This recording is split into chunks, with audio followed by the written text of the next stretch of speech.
Good morning. Chapter 1 के part 6 को शुरू करते हैं। Micro processors. पहले के ज़माने में सीपीयू का साइज़ बहुत बड़ा हुआ करता था। धीरे धीरे साइज़ छोटा होते गया, इतना छोटा होते गया कि ये सीपीयू एक चिप में आ सकता है और इसी को माइक्रो प्रोसेसर बोलते हैं। तो माइक्रो प्रोसेसर क्या हुआ? It is a CPU implemented on single microchip. It can perform data processing, arithmetic and logical operations. CPU भी यही करता था, माइक्रो प्रोसेसर भी यही करता है।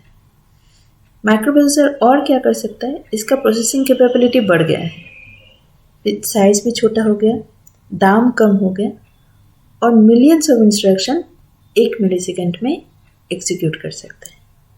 ठीक है, so this is about the micro processor. कुछ स्पेसिफिकेशन देख लेते हैं माइक्रो प्रोसेसर्स के। सबसे पहले देखो वर्ड साइज। वर्ड साइज क्या होता है? जैसे कि maximum number of bits A micro processor can process. एक बार में एक माइक्रो प्रोसेसर कितने बिट्स को प्रोसेस कर सकता है, उसको क्या बोलते हैं? Word size. पहले क्या था?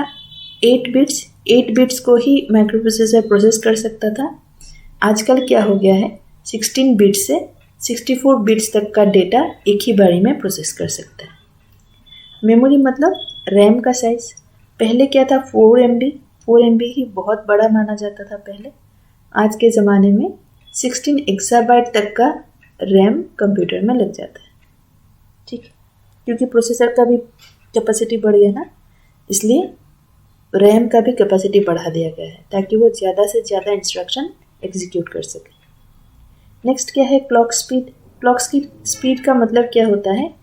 1 सेकंड में कंप्यूटर कितने पल्सेस जनरेट कर सकता है।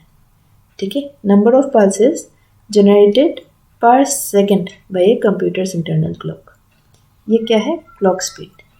इसको ये डिटरमाइन करता है एक माइक्रो प्रोसेसर का एग्जीक्यूशन स्पीड। जैसे पहले किलोहर्ट्ज़ हुआ करता था। किलोहर्ट्ज़ में माइक्रो प्रोसेसर एग्जीक्यूट करता था। आजकल गीगाहर्ट्ज़ में एग्जीक्यूट करता है। और इसका क्या मतलब हुआ कि ये बिलियंस ऑफ पल्सेस पर सेकंड में जनरेट कर सकता है। ठीक है, कोर्स देख लो क्या है। पहले क्या था? सिंगल कोर मतलब एक टास्क एक ही टाइम पे करता था। अभी मल्टी कोर हो गया, जैसे डुअल कोर हो गया, क्वाड कोर हो गया, ऑक्टा कोर हो गया।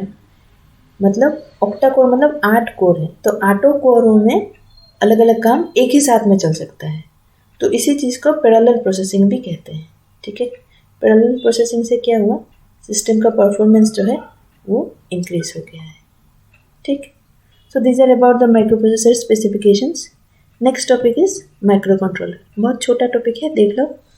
माइक्रो कंट्रोलर में क्या होता है? एक ही चिप में, ठीक है, सिंगल चिप में सब चीज़ इंटीग्रेटेड किया जाता है। एक ही चिप में क्लॉक भी आ गया, सीपीयू भी आ गया, रोम भी आ गया, रैम भी आ गया, इनपुट आउटपुट पोर्ट भी आ गया। तो सारा चीज़ एक ही चिप में इंटीग्रेट किया गया है। इसको क्या कहते हैं? Micro controller. लेकिन जो हमने अभी माइक्रो प्रोसेसर पढ़ा ना, वो ऐसा नहीं है। वो एक चिप में सिर्फ माइक्रो प्रोसेसर ही आता है। बाकी ये जो क्लॉक, रोम, रैम, इनपुट आउटपुट पोर्ट है, ये सब अलग अलग चिप्स में आते हैं।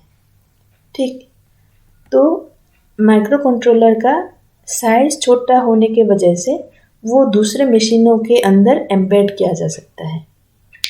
जैसे कि वॉशिंग मशीन मान लो। वॉशिंग मशीन खुद एक बड़ा मशीन है, उसके ऊपर छोटा सा एक माइक्रो कंट्रोलर लगा होता है। ठीक है, जो रिपीटेटिव टास्क करता है। एक ही तरह से कपड़ा धोना पड़ता है ना, कितना टाइम लगाओगे, क्या करोगे, कितना टाइम वॉश करना है, कितना टाइम ड्राई करना है and all that. So repetitive task के लिए ये माइक्रो कंट्रोलर यूज़ होता है। एप्लीकेशंस देख लो, कीबोर्ड में mouse, washing machine, digital camera, pen drive, remote controller, microwave, इन सब में माइक्रो कंट्रोलर का यूज़ होता है। माइक्रो कंट्रोलर खुद बहुत छोटा होता है, सारा चीज़ एक ही काम करना है, इसलिए सीपीयू भी इसका छोटा हो गया। That's why this are micro controller. Micro processor बड़ा बड़ा काम करता है, इसलिए उसको एक सिंगल चिप में ही रखा गया है।